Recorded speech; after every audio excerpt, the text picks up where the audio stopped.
I'm Fred Crellin from Artimagination Airbrushing. I'd like to show you our latest stencil, Dragon Skin, currently available only from ourselves at Artimagination Airbrushing. I'm going to demonstrate to you just how easy and effective this stencil is to use. The stencil itself comes in three. What you've got is one large, one medium and one small. What I'd like to do is to show you how effective this stencil is to use. On my piece of paper I'm going to load my Kalani with FW. I'm going to paint a light covering of green over the background.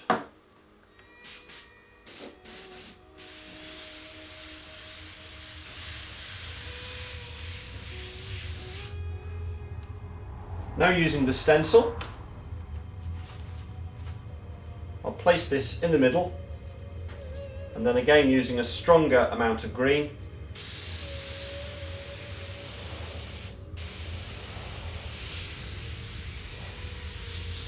over the top will create the Dragon Skin scales. Now the clever thing about this particular stencil is it is a repeat pattern, or part of a repeat pattern, something that they use in the pattern and fabric industry. For example, material, wallpaper, a repeat pattern. Clever thing about this stencil is this line here corresponds to this line here, and this line here corresponds to this line here. So here's the tessellation bit. If I remove this out of the way, there is my Dragon Skin scales.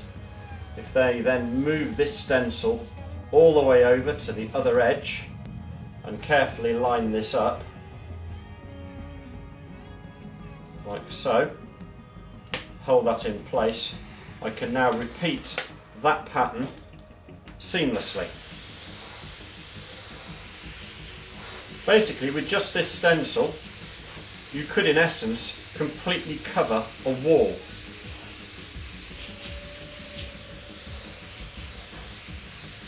There you go. Remove that out of the way. And then the same on the other side.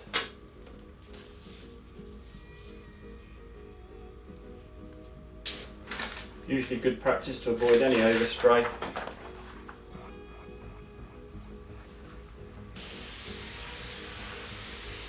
Just a little bit of additional masking. So there's the side to side. Now let's do top and bottom. Again, line it up at the top. Put it in exactly the right position. Repeat at the top.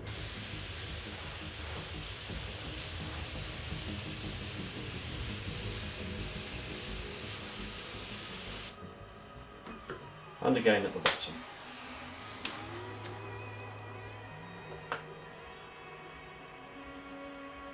Again, putting it in exactly the right position.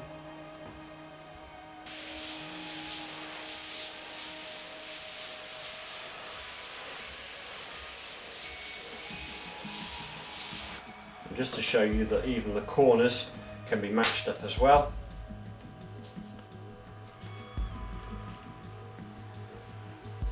So you get the true repeat pattern throughout the whole image.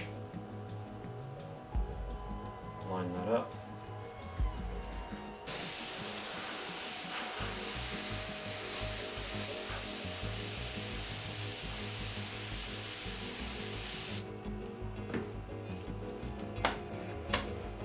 Like so. Okay. I'm now going to place my stencil back exactly over where I was before, now that I've got the main background parts in, to start putting in some detail. Now if you can imagine a dragon skin, each of these separate scales has a curved surface. Imagine how the light hits that curved surface. So what I'm going to do now is I'm going to start adding yet more shade, as it were, to the airbrush. This time I'm using my Infinity airbrush by Harder and Steenbeck. This is fitted with a 0.15mm needle and nozzle. I'm going to imagine my light source is coming from the top left, so basically on each of the scales the shadow is going to be bottom right.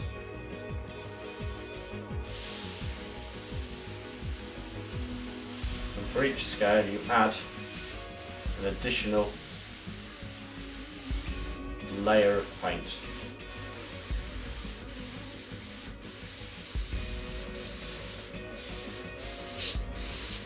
So there we go. I've built up on the one side each of the scales, just for that central area. What I can do now is exactly the same, moving the stencil over for some extra parts, again lining the stencil up like so, and doing exactly the same for this section as well. So you're basically working in one section at a time.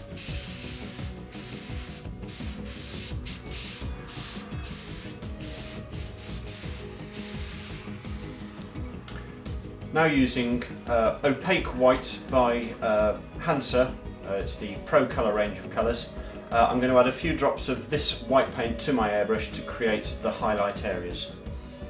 Place some of this into my airbrush,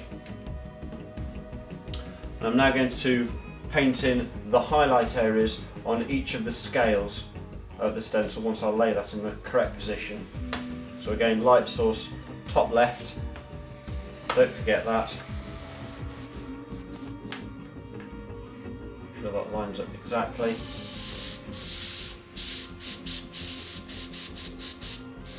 So for each of the scales, to basically give them that three-dimensional look, just catching the top left-hand corner of each one, moving in slightly, you can create that three-dimensional look.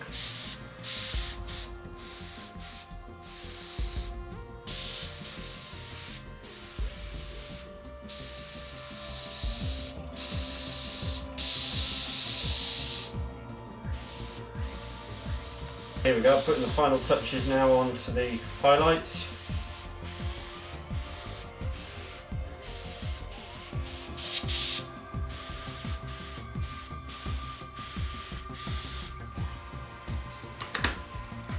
And there we are so far. Okay, finally to finish. What we're going to do now is just going to add a little more depth to our Dragon Skin design. We're going to add a little bit of De La Rani's Sepia, again a transparent colour, just to do the low light areas. As a rule of thumb, I tend not to use black to darken anything down. I like to use a natural colour, so on this occasion I'm just going to use Sepia just to pick out the darkest areas. So a few drops of this into my airbrush, place my stencil over once again,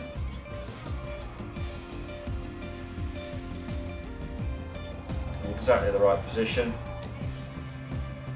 and I'm just going to catch again the bottom right hand corners if the light source again is coming from the top left. I'm just going to catch the very bottom right hand corners of each of the scales, and this will add just another dimension of depth to the dragon skin.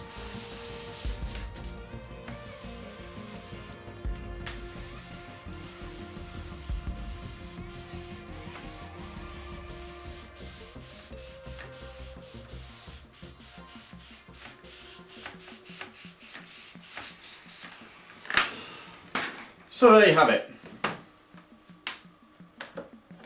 Using three colours: olive green, sepia and white.